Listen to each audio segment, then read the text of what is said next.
Okay, so 5 newer films for the older generation. Now, I apologise firsthand for calling you the older generation because A, that's technically might not be accurate. B, I know it's not pleasant, but I couldn't think of what to say, so I'm just digging myself into a bigger hole here.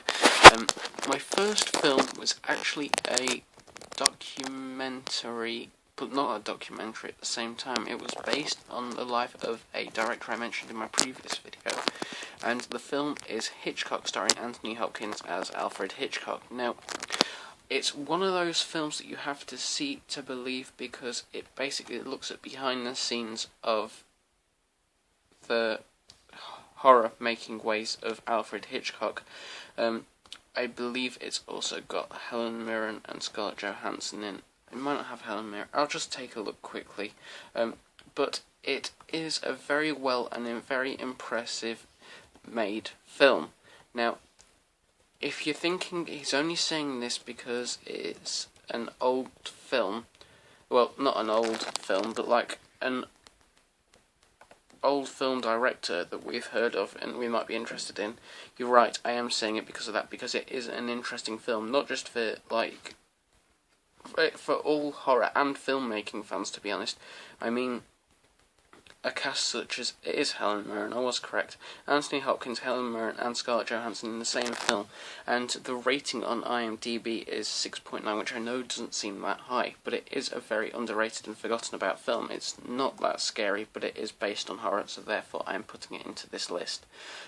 My second film is a film that I go on about quite often, and it was a popular film last year. The sequel is out now, prequel is out now, so go and check that out if you like this film and have seen it. The Conjuring. Now, I know you're probably thinking, oh, he's on about that film again. Well, you're right, I am, because I do love this film, and it is the only film so far that has managed to scare me. It's like a classic ghost film, but it is scary, not like the Paranormal Activity films. I was also considering putting Insidious, the first one, onto this list, but then it's too similar to this. This one is set in, I can't remember if it's the 70s or the 80s, and it's based on a true story, which to me makes it more terrifying because it shows that it can happen. Unusual, I know, but quite entertaining and quite scary. Now, the next film, I'm going to go and say this now. You're probably going to hear me say the title if you haven't heard of it and think, oh, it's an Evil Dead ripoff, and while it may take some elements from it, it's not a ripoff at all. It's genius, it's brilliant, and it's one of the best horror films from recent years.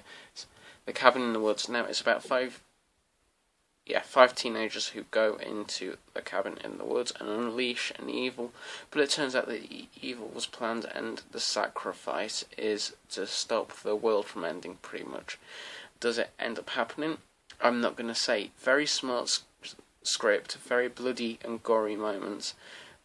At times it's a little bit action-based horror, but very, very, very dark and very, very, very evil at the same time.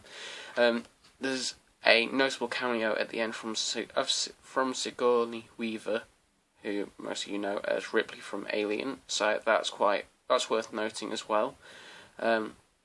Horror film number 4. Now, I was contemplating adding this to the list or not, because it is an action horror. That's what it's down as on IMDb.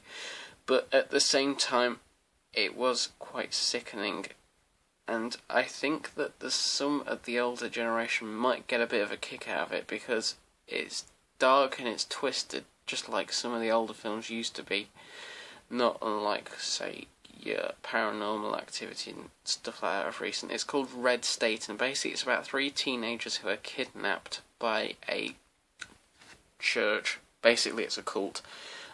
Because they accuse them of being homosexual, and they basically torture them and try to kill them, but it goes wrong and the army comes in and it ends up in a massive war.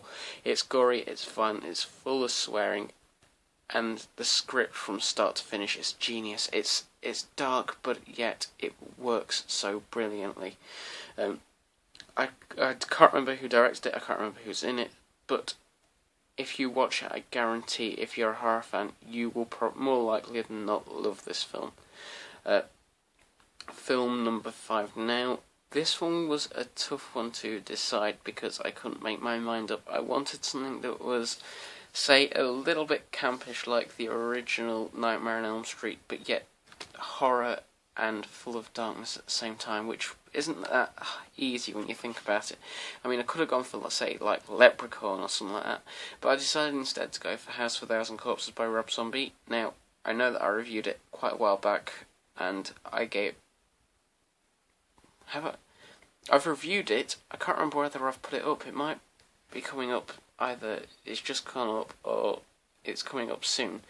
But one of the most brilliant and iconic horror films of recent history. It takes sort of, at the time, the campishness of the original Nightmare on Elm Street, but makes it serious and dark at the same time. It's one of my favourite horror films of recent history, and I know that a lot of people would agree with me when I say that it shows that there are still traces of the old horror left here in new horror, which many people don't see. Sort of imagining it to be like a modern day, sort of darkish but sort of campish Nightmare on Elm Street. Admittedly, the villains aren't as iconic as Freddy Krueger, but it is a very enjoyable film. So this was part 2 of my 5 recommendations, and I hope you check some of them out.